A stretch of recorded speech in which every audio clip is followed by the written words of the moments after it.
Comment accélérer l'engagement des entreprises pour lutter contre le réchauffement climatique? C'est le thème de notre débat du jour, avec toujours pour en parler Jérôme Cohen, le fondateur d'Engage et initiateur de la Convention 21, et avec lui Gilles Vermaux-Desroches, directeur développement durable de Schneider Electric, membre du C3D et également de la Convention 21. Bonjour Gilles, merci de nous rejoindre. Est-ce que vous pouvez nous expliquer la raison pour laquelle vous avez rejoint, vous êtes signataire de cette Convention 21? Moi, je suis signataire de cette Convention 21 avec beaucoup d'autres. Vous avez rappelé l'engagement du C3D. Il y aura aussi beaucoup d'autres réseaux, le Global Compact et d'autres, pour pouvoir considérer qu'au fond, il y a une accélération et qu'on est au temps de l'action. Dans ce temps de l'action, le sujet principal, c'est la question de l'impact et puis aussi d'écouter les acteurs. Parce qu'il est question de l'agenda des solutions, il est question de penser autrement cette transition, et on voit que pour penser autrement cette transition, il faut que tous les acteurs soient mobilisés. On avait l'habitude de dire le développement durable, c'est l'enjeu des grandes entreprises, c'est l'enjeu des grands acteurs, des grandes ONG, etc. Moi, je peux témoigner que d'abord au C3D, on est un mouvement de plus en plus large. C'est dire que dans beaucoup d'entreprises, il y a des acteurs qui s'occupent de la citoyenneté, de la responsabilité, du développement durable. Je pilote aussi d'ailleurs dans le cadre du C3D, mais aussi avec le MEDEF, la FEP, EPE, le Global Compact, le Pledge, c'est-à-dire un sujet sur lequel, certainement au mois de juin, 1000 entreprises françaises auront signé cet engagement pour dire qu'est-ce que dans les 3 ans elles font pour réduire leurs émissions carbone et s'engager dans une économie bas carbone. Je prends cet exemple parce que cet exemple est justement très lié à ce que fait cette convention. Elle s'engage dans une démarche dans laquelle tous les acteurs, toutes les entreprises ont quelque chose à dire sur le sujet. Et ça vaut le coup, 1, de les écouter. 2, ça vaut le coup tous ensemble de faire une introspection pour comprendre comment il y a une chaîne d'entreprises pour arriver à des solutions qui apportent quelque chose. Et la sobriété carbone, c'est une porte d'entrée dans l'univers de la RSE? Oui, je pense que dans le cas présent, la sobriété carbone, mais en même temps tous les enjeux sociaux. On parle de RSE, on peut aussi parler de la place des jeunes dans la société et comment les entreprises ont certainement une bonne partie des solutions pour demain, pour des stages, pour de l'alternance, pour de l'emploi. C'est à la fois nécessaire pour ces entreprises pour être plus innovantes, mais à la fois une démarche de responsabilité. On ne construira pas le monde de demain sans eux. Donc, le climat, cette démarche sociale, cette démarche d'intégration, la question de la biodiversité. Voilà, c'est tous ces sujets. Les entreprises sont différentes. Moi, je témoigne qu'au Global Compact, avec une petite boîte de Grenoble qui s'appelle Setup, une autre près de Saint-Giron qui s'appelle CCM, on a des discussions très sérieuses sur comment prendre en compte les enjeux de développement durable. Les patrons de ces boîtes, les dirigeants, les gens engagés de ces boîtes ont quelque chose à dire de très concret, utile pour dire le chemin de maintenant, c'est celui des solutions. Et donc l'objectif, Jérôme Cohen, c'est de clairement peser sur la prochaine élection présidentielle. Il y a un double objectif, je crois, poser sur l'élection présidentielle, si on est un. L'idée, c'est qu'on va arriver avec des propositions qui auront été amenées par ces 150, mais en fait, finalement, par tous ces réseaux qu'on a constitués auparavant. Et ça, c'est fondamental. C'est pour ça que le C3D, Pledge, etc., le Global Compact, c'est fondamental qu'ils soient partenaires, qu'ils travaillent avec nous. Donc, on est avant tout des fédérateurs et puis aussi de choses qui existent déjà.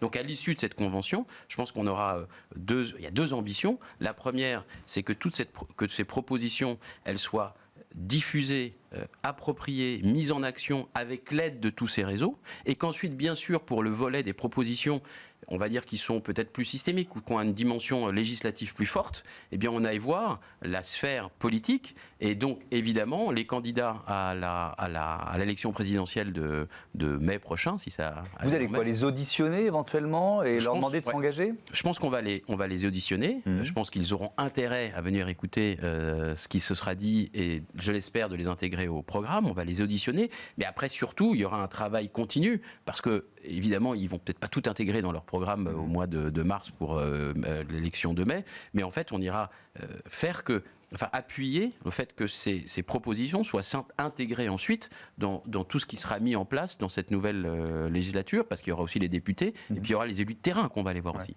Mais est-ce que ça veut dire que vous irez jusqu'à soutenir un candidat à la présidentielle ?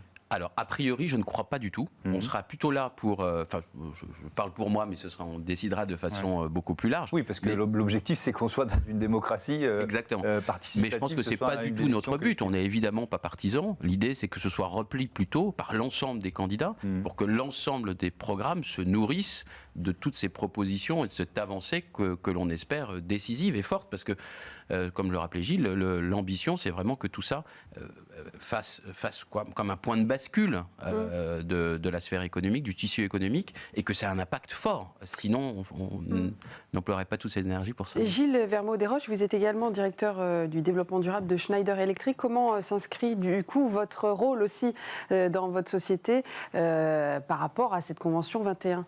Je crois que nos grandes entreprises qui se sont mobilisées depuis de nombreuses années, y compris pour faire piloter leur stratégie. Schneider Electric devient aujourd'hui une entreprise qui se mobilise pour l'efficacité énergétique et réduire les consommations énergétiques de ses clients, petits et grands, ont une responsabilité dans la filière dans laquelle ils sont.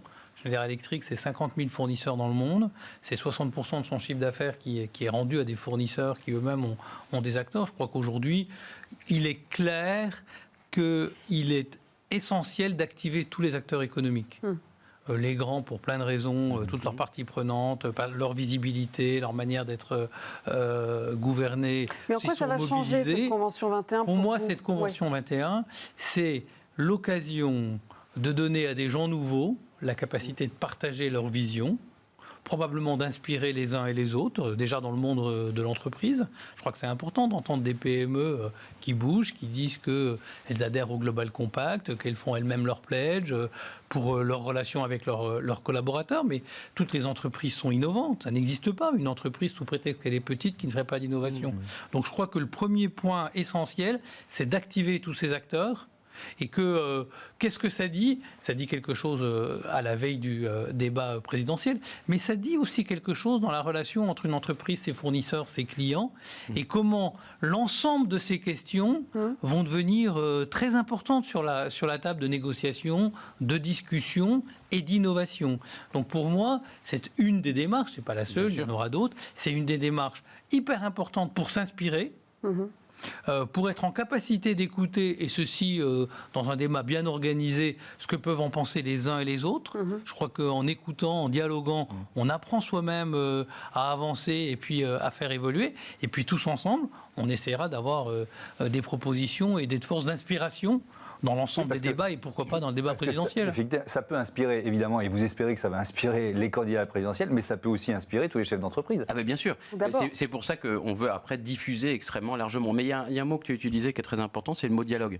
Et au cœur de la Convention 21, il y a aussi le dialogue entre les parties prenantes externe de l'entreprise, et il y a le dialogue entre les parties constituantes. C'est-à-dire qu'on travaille, on va rassembler donc ces 3 collèges de dirigeants, de salariés, d'investisseurs, parce que il y a aussi des nœuds là-dedans. Et en fait, ce qu'on veut, c'est essayer de défaire ces nœuds et de montrer que ces parties constituantes sont capables de dialoguer entre elles pour faire émerger des solutions partagées. Parce que si c'est que les dirigeants, si les investisseurs disent moi je ne suis pas d'accord, les salariés disent ça va pas assez loin ou c'est pas en lien avec nos intérêts, en fait on bougera pas. Donc on veut aussi faciliter et défaire un peu ces nœuds qui sont très serrés aujourd'hui. Et c'est pour ça que cette dimension de partage des 150 en 3 collèges est à nos yeux absolument fondamentale. Et alors Gilles, Gilles et Jérôme, est-ce que Jérôme, vous pouvez juste nous rappeler l'agenda du coup, parce que à un an de la présidentielle, quand est-ce que vous allez faire ces élections, ces choix ? Est-ce qu'il y a des entreprises qui peuvent refuser aussi